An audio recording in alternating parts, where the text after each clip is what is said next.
Ang among topic, inter-religious dialogue. Ilabi na kining tension between Christians and Muslims. Of course, apil ang atong mga igsoong lumad.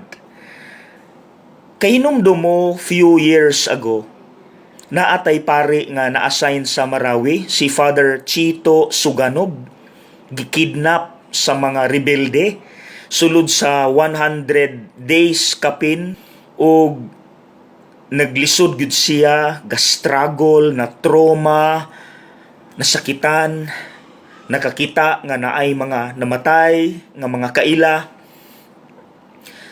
ni istorya siya ganiha. Natandog kay ko sa iyahang giingon ganiha.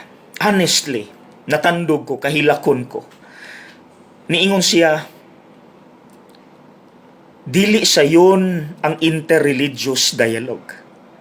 Dili sayon, pila nako katuig ga atubang ani, ga struggle ani.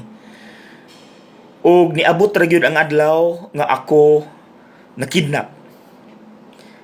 Ug wala nahimong sayon ang akong kinabuhi sulod sa ilang mga kamot dito sa lasang. Sa dihang giayo nako karon sa Luzon, abi ninyo na ay mga dioceses sa Luzon ug Visayas nga mi-offer nako nga didto nako mo serve sa ilang diocese, muhawa nako sa Marawi kay galisod-lisod ra daw ko didto. Kabulumoon sa akong tubag, yes, lisod ang interreligious dialogue, but I will not leave Marawi. I will never leave Marawi. Gitawag ko sa Dios aron tumanon, buhaton ang interreligious dialogue. Ngano muhawa man ko?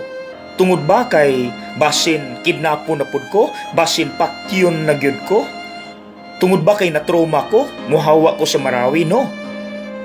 Panindigan ko na kanang interreligious dialogue. Kaya gitawag ko sa Dios ana.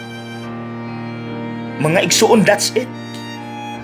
Maunay mensahe ni Kristo sa Ebanghelyo karong adlaw. Gitawag ta niya sa iyang grasya, siya mismo mi-offer sa grasya, dili unta ta mo balipan. Dili ta mangitag excuses. Ang problema nato, usahay, kanang santos nga misa, sayon ra na, dili na pareha na sinati ni Father Chito. Pero abi ninyo, once a week ra gani na, Sunday ra na, ato pagyong pangitaag rason, palusot, excuses. Gikapoy ko, nakoy lakaw, busy ko, magtuon ko, nakoy trabaho, naami outing. Mga igsuon, ang Ginoo nay ni offer sa iyang grasya ato pagyong balibaran. Pagkasayang.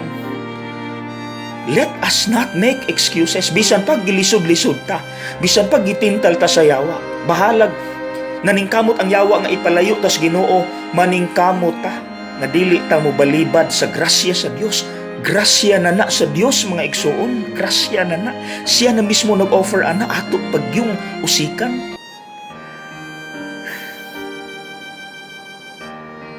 Sana all pareha ni Father Chito. Sana all.